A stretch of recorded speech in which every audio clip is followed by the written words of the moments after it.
Je suis le serviteur Mikayato, l'homme de Dieu, à qui le Seigneur a révélé tellement et tellement de choses. Je voudrais partager avec vous en ce jour quelques révélations de la part du Seigneur. Nous sommes en train de traverser une situation très délicate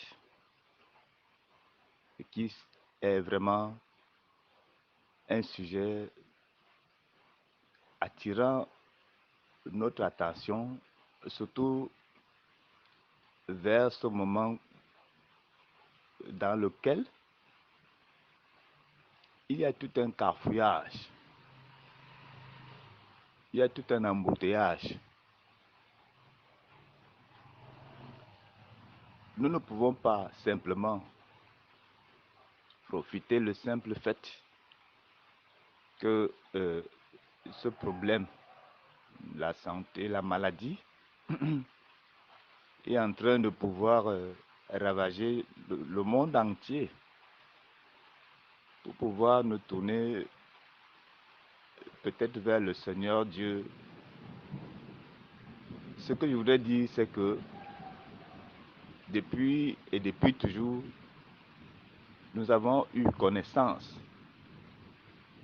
nous avons su ce que le Très-Haut demande de faire et ce qu'il refuse de faire. Quand il y a des pareils cas qui se présentent dans une nation, nous savons qu'une repentance, retour vers le Créateur est une très bonne chose. Mais voyons parfois aussi du côté prophétique pour pouvoir mieux comprendre certaines choses, sachant que dans ce monde, il y a un côté qui se soumet à la volonté de Dieu, qui prend les paroles de Dieu au sérieux. Il y a un autre côté qui, pour eux, ne leur dit absolument rien. Nous sommes en train donc de traverser une période devant laquelle personne ne sait ce qui va vraiment se passer, la finalité de ces choses. Oui, j'aimerais vous faire savoir que avant que ces événements n'arrivent, le Seigneur avait auparavant révélé à ses enfants comment il fallait faire, comment ils devaient faire. Je crois bien pour pouvoir éviter ce cas, ce problème. En 2013, le Seigneur a révélé en demandant à ses enfants de lui demander le fruit du Saint-Esprit. À ce moment-là, le message a été dit et le message a circulé un peu partout. Heureux sont ceux qui ont dû écouter ce message en ce moment et qui ont pu mettre cela en pratique. Parce que la vision révélait des événements qui devaient se montrer, se manifester dans les dates des années à venir. Lorsque je vois la vision, je n'ai aucune idée de quand est-ce que ces événements peuvent se produire. Mais ce que le Seigneur me dit, malgré tout ce que je voyais, et ces événements s'annonçaient, le Seigneur me dit, pour toi, va et dis à mes enfants de me demander le fruit de ton Esprit Saint, le fruit du Saint-Esprit. Voyez-vous, mes frères et sœurs, je me suis demandé si le Seigneur demande à ses enfants de lui demander le fruit du Saint-Esprit, c'est pour qu'ils soient à l'abri de certains événements qui peuvent se produire un peu plus tard. Voilà que nous sommes en train de vivre ces événements qui commencent, parce que ce n'est qu'un commencement de ces événements-là. Et maintenant, beaucoup sont embrouillés devant des pareilles situations. C'est tout à fait normal. J'aimerais, avant de continuer, vous faire savoir combien Dieu est bon. Parce qu'il parle à tous ses enfants. Il les envoie des messages pour aller dire à tous ceux qui vivent sur la face de la terre comment il faut faire pour échapper à ces fléaux-là.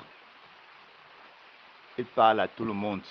Celui qui croit en lui, celui qui ne croit même pas en lui. Certains viennent nous donner des conseils médicaux, l'hygiène dont il faut suivre et la manière dont il faut soigner la maladie, prévenir la maladie, se préserver contre la maladie. D'autres nous apportent des révélations divines, comment il faut faire pour pouvoir être agréable à Dieu, rentrer dans la repentance, changer de conduite, pour pouvoir être agréable à Dieu. Ça montre combien de fois Dieu ne voudrait pas que l'être humain soit détruit. Dieu n'aurait pas aimé que nous puissions périr. Même si les catastrophes viennent souvent dans le monde,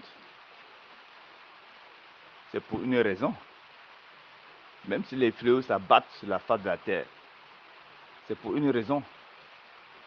Mais le Seigneur Dieu qui est notre grand créateur, avant même que les choses ne s'abattent, il prévient toujours ses enfants. Le plus souvent, on n'est pas trop attentif, on n'est pas vigilant, on passe outre. Je parle évidemment de ce que nous sommes en train de vivre aujourd'hui.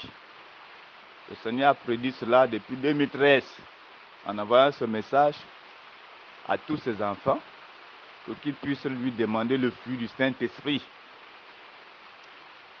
Nous sommes en train de comprendre aujourd'hui que c'était très important pour ceux qui ont reçu le message en ce moment et qui ont eu l'occasion de recevoir du Seigneur cette promesse-là. Voyez que nous pouvons échapper à cette maladie aujourd'hui parce que nous avons reçu encore des bons conseils du Seigneur. Nous avons reçu les conseils médicaux. Nous pouvons bien échapper à ça. C'est très, très, très bien.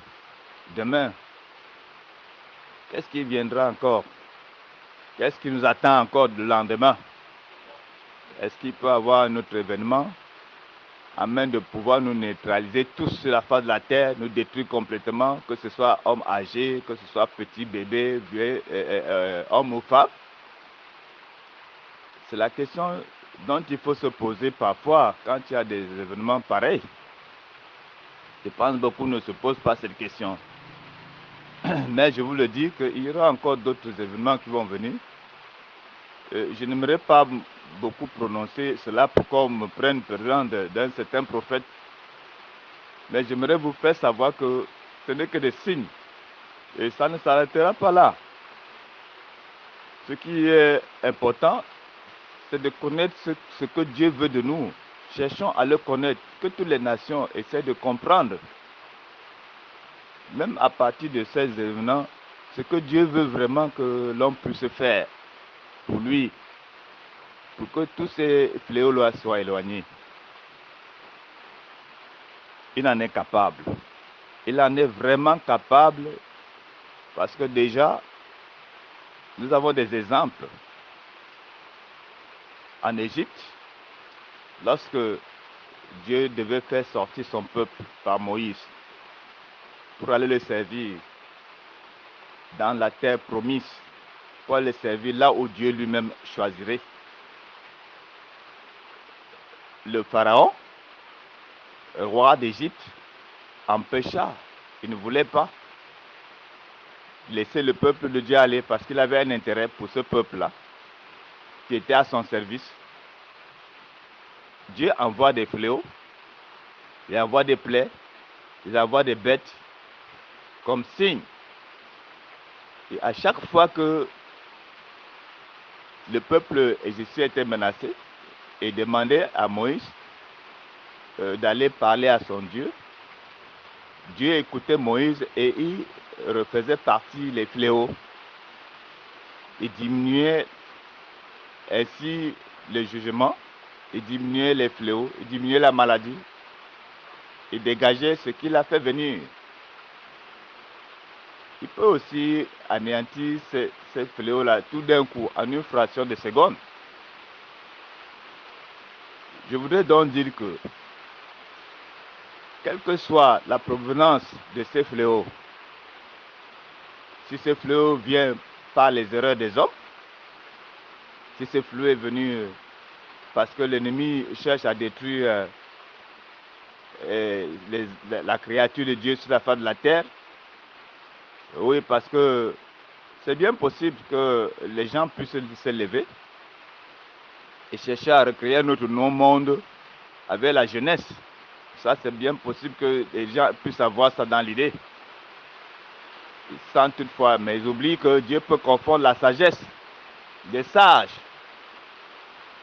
C'est bien possible aussi que le Seigneur puisse laisser que ces choses arrivent pour attirer notre attention, afin que nous puissions nous réveiller de notre sommeil pour voir quelle est notre position vis-à-vis de notre Créateur. Donc, nous sommes en train de considérer ce qui est en train de se passer. Et prenons conscience, et je demande aussi par la grâce de Dieu à tous les peuples, à toutes les nations de voir ça et de prendre ça au sérieux, même ceux qui ont les capacités scientifiques d'arranger ou bien de repousser cette maladie, capacités médicaux pour repousser cette maladie, ou d'autres capacités spirituelles,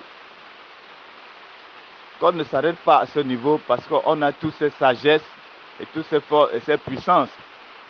Mais qu'on se dise que peut-être qu'un jour, il y aura des choses qui vont venir à même de pouvoir dépasser les forces de l'homme. Et je me respecte toujours dans les passages dans les Saintes Écritures.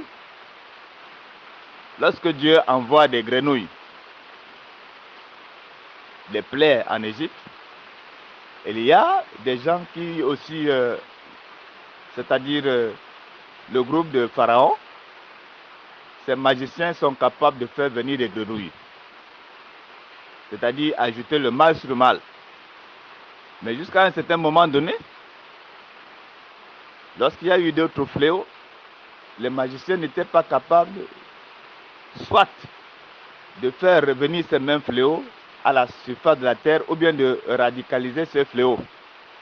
Ils étaient dépassés et ils ont montré leurs limites. Ne cherchons pas à lutter contre le Très-Haut.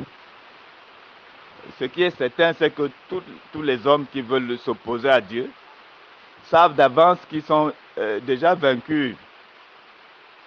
Oui, même si Dieu vous laisse résister jusqu'à n'importe jusqu'à quel comment dirais-je qui vous laisse résister devant sa face, peu importe le nombre de temps que vous prendrez pour pouvoir résister devant lui, vous serez toujours anéanti et vaincu parce que nous sommes des hommes. C'est lui seul qui est Dieu. Il connaît notre mécanisme. Il sait vraiment de quoi nous sommes faits. Le psalmiste Ésaïe nous dit, oui, Dieu, tu sais de quoi nous sommes faits. Donc, nous sommes faits de la poussière. Il faudrait que les hommes qui se sont encensés, qui croient être des maîtres de la terre, des rois, ou bien parce que Dieu leur a laissé cette possibilité de faire des recherches, parce qu'ils se forment des engins spatiaux et croient être au-dessus de tout, que ces hommes puissent revenir sur terre et se dire, si nous existons aujourd'hui, ce n'est pas par nous-mêmes. Nous n'existons pas par nous-mêmes. Nous sommes sortis de quelque part. Il y a quelqu'un qui nous a créés. Rien que en imaginant ou bien en revenant et en pensant rien qu'à cela, ça nous amènerait à comprendre que nous avons intérêt à amener devant le Créateur ce qu'on appelle le respect. Le respect et obéir dans l'obéissance et éviter de chercher à détruire sa créature, que ce soit par des recherches technologiques pour détruire le monde, ou bien encore les produits chimiques qui détruisent les mauvais engrais.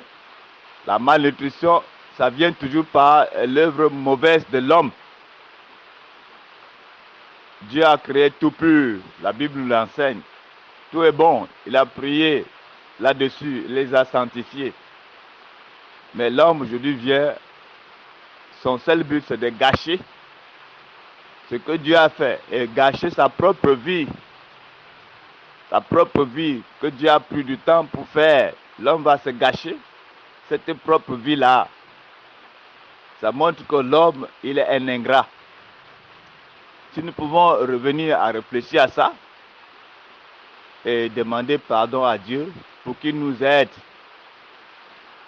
pour qu'il ne nous envoie plus de maladies, des fleurs de ce genre pour nous détruire, pour qu'il enlève cette maladie qui est en train de faire des ravages. Parce que les gens peuvent courir et courir en vain. Si Dieu ne vient dans plusieurs témoignages que nous avons écoutés depuis ce moment, il y a aussi un témoignage dernièrement qui vient de dire, cette jeune femme qui parle, et elle a raison, que Dieu, il peut détruire comme il veut, que vous buvez des tonnes d'ail, ne sais pas, des tonnes de médicaments ou pas, des tonnes d'eau. Si Dieu veut vous détruire à cause de votre méchanceté, il va le faire. Ce n'est pas parce que vous allez avoir tous les éléments nécessaires pour vous faire soigner et vivre dans la méchanceté que Dieu vous laissera en vie. Et je crois que vous me comprenez.